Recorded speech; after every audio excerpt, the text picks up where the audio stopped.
ঘৰৰ পৰা মায়ে কৈছিলে যে ভিডিঅ'টো দিব নালাগে যাতে মানুহে গম নাপায় মই এনেকুৱা এটা কাম কৰা বুলি। আছিলে ঘৰত বহি পেলাই যে দোকান এখন খুলিলেনো বেয়া লাগিব নেকি, লাজ লাগিব নেকি, সেই ল'ৰা ছোৱালীখিনি উৎসাহিত কৰালোঁ। এই ভিডিঅ'টি মই প্ৰস্তুত কৰিছিলোঁ 27 নৱেম্বৰ তাৰিখে, কিয়নো 27 নৱেম্বৰ তাৰিখৰ প্ৰায় 4-5 দিন আগত আমাক জনোৱা হৈছিলে যে দীঘলী পুখুৰীত আৰু 27 নৱেম্বৰ তাৰিখলৈকেহে আমি থাকিব পাৰিম, তাৰ পিছৰ পৰাইনো আমি তাৰ পৰা স্থলবোৰ আঁতৰাব লাগিব আৰু সেয়েহে অকণমান স্মৃতি হিচাপে ৰৈ যাওক বুলি এই ভিডিঅ'টো প্ৰস্তুত কৰিছিলোঁ। কিন্তু তাৰ পিছতো যিহেতু আমি কেইদিনমানৰ কাৰণে স্থল লগাব পাৰিছিলোঁ, সেইকাৰণে ভিডিঅ'টো মই আপলোড কৰা নাছিলোঁ। যিহেতু বৰ্তমানৰ দীঘলী পুখুৰীৰ পৰিস্থিতিৰ কথা সকলোৱে গমেই পাইছে, সেইকাৰণে ভাবিছোঁ শেষৰ দিনাৰ স্মৃতি হিচাপে ৰৈ যাওক বুলি এই ভিডিঅ'টো আজি মই আপলোড কৰি দিওঁ। দুনিয়াখনৰ পৰা আপোনালোক সকলোকে স্বাগতম জনাইছোঁ মোৰ আন এটি ভিডিঅ'লৈকে। আৰু আজিৰ এই ভিডিঅ'টি বহুত বেছিয়ে বিশেষ হ'ব মোৰ কাৰণে, কাৰণ সকলোৱে চাগে মোৰ ৰিলত গমেই পাইছে আজি শেষৰটি দিন আমাৰ দীঘলী পুখুৰীত।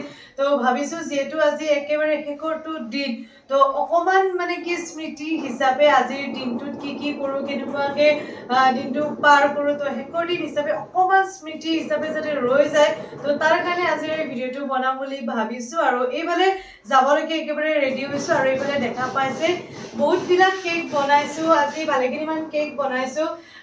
যিহেতু ৰবিবাৰো হয়, উইকেণ্ড হয় আৰু আপোনাৰ আজি যিহেতু শেষৰটো দিন, তো ভাবিছোঁ আপোনালোকে আজি আহিব মোক লগ কৰিবলৈকে হওক বা মোৰ কেকৰ সোৱাদ ল'বলৈকে হওক, তো ভালেখিনিমান কেক ৰেডি কৰিছোঁ আৰু আছে বাৰু ফ্ৰিজত আৰু ৰাখি থৈ দিছোঁ মই কেক।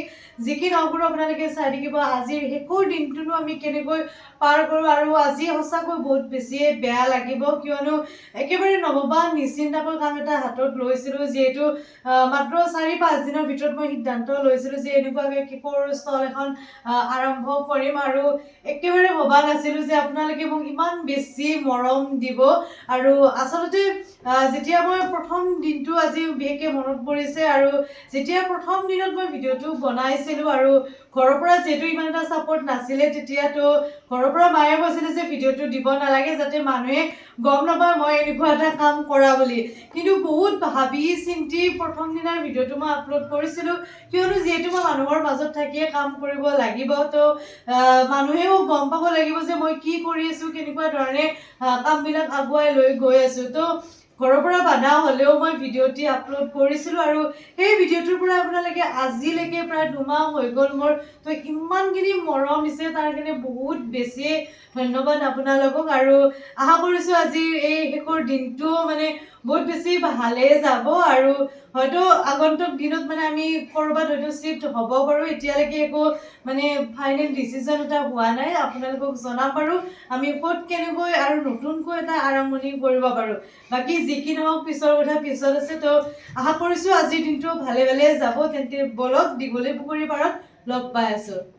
মাজত মাত্ৰ 2টা দিন আছে আৰু দীঘলী পুখুৰীত, তো আপোনাৰ কেনেকুৱা অভিজ্ঞতা? মানে প্ৰথম কথা বেয়া লাগে ডেফিনেটলি, ইমান ধুনীয়াকৈ পৰিয়াল এটা আমি গ'লোঁ। বহুতে ইটিকিং কৰে, বহুতে বেয়াকৈ কয়, আৰু তাতকৈ বেছি ভাল লগা কথাটো হৈছে আটাইতকৈ বেছি মৰমহে পাইছোঁ। অসমৰ বিভিন্ন জেগা অঞ্চল জিলাৰ পৰা মানুহ আহি পেলাই মৰম আশীৰ্বাদ উৎসাহ যোগোৱাৰ বাবে আজি এই দীঘলী পুখুৰী পাৰ এটা বেলেগ এটা ৰূপ হ'ল। আমাৰো ক'ৰবাত নহয় ক'ৰবাত ভুল আছে, লেতেৰা পেতেৰা আমি কৰোঁ, সেইটো আমি স্বীকাৰো কৰোঁ। এটা ভাল লগা কথা হ'ল তাৰে মাজত আকৌ আমি নতুন প্ৰজন্ম বা আহিবলগীয়া ল'ৰা ছোৱালীক বা যিসকলে লাজ কৰি আছিলে ঘৰত বহি পেলাই যে দোকান এখন খুলিলেনো বেয়া লাগিব নেকি, লাজ লাগিব নেকি, সেই ল'ৰা ছোৱালীখিনি উৎসাহিত কৰালোঁ, ইনস্পায়াৰ হ'ল আহি পেলাই আমাৰ লগত যেনেকৈ তুমি আহিলা। চ' বিভিন্ন ক্ষেত্ৰত আচলতে এমপ্লয়মেণ্ট জেনেৰেট হ'ল, কেইটামান পৰিয়াল 100তকৈ অধিক পৰিয়াল চলিব পৰা হ'ল, টকা পালে, দুপইচা ঘটি পেলাই ঘৰখনক মা দেউতাকক দিব পাৰিলে। চ' এইটো এটা আচলতে ভাল দিশত মই মানে কি বুলি কওঁ, ইতিবাচক দিশত যোৱা বুলিয়ে মই সদায় ভাবোঁ। ময়ো সেনেকৈ ডেভেলপ কৰিলোঁ মোৰ নিজৰ ইকনমি, মোৰ নিজৰ বিজনেছ বা আমি সকলোৱে। কিন্তু যিহেতু চৰকাৰৰ জেগা, চৰকাৰৰ দায়িত্বও কিছুমান আছে, চৰকাৰৰ কিছুমান প্লেন আছে, সপোন আছে গুৱাহাটীখনক লৈ পেলাই। সেই সপোন অনুযায়ী, সেই প্লেন অনুযায়ী তেওঁলোকে এইখিনি অকণমান সলনি কৰিব বিচাৰিছে। আমিও শলাগ লৈছোঁ, আমিও তেখেতক আমি মষ্ট ৱেলকাম বুলিয়ে কওঁ, সদায় তেখেতৰ লগতে আছোঁ, চৰকাৰৰ লগতে আছোঁ।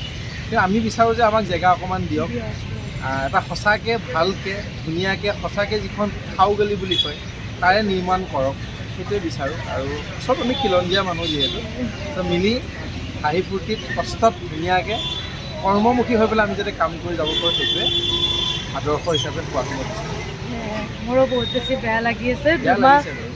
মাত্ৰ মোৰ 2 মাহ হৈছে, তথাপি মোৰ ইমান বেছি বেয়া লাগিছে। আপোনালোকেতো প্ৰায় 2 বছৰ 3 বছৰ হৈ গ'ল চাগে, তো মোৰ 2 মাহতে যদি ইমান বেয়া লাগিছে তো আপোনালোকৰো বেছি বেয়া লাগিব। তো এটাই আশা যাতে চৰকাৰে আমাৰ ফালেও অকণমান চাওক, এটুকুৰ মানে ঠাই দিয়ক যাতে গোটেইখিনি মানুহে আমি আৰু একগোট হৈ আৰু এনেকৈও আমি বিচৰা নাই যে আমাক ঠাই দিয়ক আমি বেপাৰ কৰিম, আমি হয়। বিচাৰিছোঁ টেণ্ডাৰিং কৰক, আমি বিচাৰিছোঁ এনেকুৱা এটা জেগা ওলাওক য'ত আমি পইচা দিব লগা যাতে হয়, সেইকাৰণে যাতে আমি চলিব পাৰোঁ। ইলেক্ট্ৰিক এপ্লায়েন্স হওক, পানীৰ ফেচিলিটি হওক, এয়া ৱাছৰুমৰ ফেচিলিটি হওক, তো এটা ধুনীয়াকৈ অৰ্গেনাইজ কৰি পেলাই যাতে ধুনীয়াকৈ বনায় সেইটোৱে বিচাৰোঁ। ভাল লাগিল, আপোনালোকক লগ পাই ভাল লাগিল। আৰু বিশেষকৈ দীঘলী পুখুৰীত মোক সহায় কৰা মানুহজনে হৈছে চিৰঞ্জীৱ দা। তো আজি এনেকৈ মানে ভিডিঅ' কৰিব পাৰিছোঁ বা 2 মাহ ইয়াতে অতিক্ৰম কৰিব পাৰিছোঁ অকল চিৰঞ্জীৱ দাৰ কাৰণে, আৰু ভালেখিনিমান মানুহ আছে সহায় কৰিছে, তো বহুত বেছি ধন্যবাদ আপোনাক। আৰু শেষৰ দিনাখনেই চাওকচোন, আধা ৰাস্তাতে যিখন ৰেপিড' বুক কৰি মই গৈ আছিলোঁ আৰু সেই ৰেপিড'খনৰ মানে আধাতে তেল শেষ হৈ গ'ল, তো আধা ৰাস্তাত মোক নমাই থৈ এনেকৈ তেল ভৰাই মেলি আকৌ মোক দীঘলী পুখুৰীত থৈ গৈছিল। আৰু এইফালে আৰম্ভণিৰ পৰা দেখাইছোঁ, যিহেতু শেষৰটি ভিডিঅ'ই আছিলে এইটো, আৰু এইফালে গৈয়ে মই সদায় ষ্টেণ্ডিখন অ'পেন কৰিছিলোঁ। আৰু তাৰপিছত এই মোৰ বিখ্যাত ছাতিটো, যিটো ছাতি বিচাৰি বিচাৰি মানুহে মোৰ ষ্টলখন উলিয়াইছিলে, গৈ পাই এয়া দেখাই পাইছে কেকবোৰ ভালকৈ মই সজাব পৰাই নাছিলোঁ, মানুহ আহিছিলে। আৰু সঁচাকৈ সেই দিনটোৰ কথা মোৰ সদায় মনত থাকিব, কিয়নো সেইদিনাখনে বহু মানুহে দীঘলী পুখুৰীৰ শেষৰ দিনটো বুলি ভাবি সকলোৱে দীঘলী পুখুৰীৰ খবৰ ল'ব আহিছিল। কেনেকুৱা লাগিলে খাই? ভাল লাগিছে, ভাল লাগিছে। বহুত ধুনীয়া হৈছে আৰু সময়বোৰো গৈ আছিলে আৰু ক্ৰমান্বয়ে ৰাতি হৈ আহিল, আৰু যিমানে ৰাতি হৈ গৈ আছিলে আমাৰ মনবোৰো সিমানেই বেয়া লাগি গৈ আছিল, কিয়নো দীঘলী পুখুৰীত আৰু বেছি সময় নাছিল। আৰু আচৰিত কথাটো হৈছিলে, সেইদিনাখন যিমানে ৰাতি হৈ গৈ আছিলে সিমানে মানুহৰ সংখ্যাও বাঢ়ি গৈ আছিলে। আৰু তেতিয়াই মই লাহে লাহে গম পাইছিলোঁ যে আমাৰ লগতে মানে আমাৰ ষ্টলৰ মানুহখিনিৰ লগতে বাকী মানুহবিলাকৰো বহুত বেছি বেয়া লাগিছিলে, আৰু শেষৰবাৰৰ কাৰণে খাওগুলিটোক এবাৰ চাই যাম বুলি সকলোৱে আহিছিল। আৰু তাৰে প্ৰমাণ হিচাপে এয়া চাওক, মোৰ বস্তুবোৰ প্ৰায় নাইকিয়া হৈ গৈছিলে। ৰাতি প্ৰায় ৰুমত গৈ আকৌ কেক বনাই মেলি মই লৈ আহিব লগা হৈ গৈছিল, তো তাৰ কাৰণে বহুত বেছিয়ে ধন্যবাদ।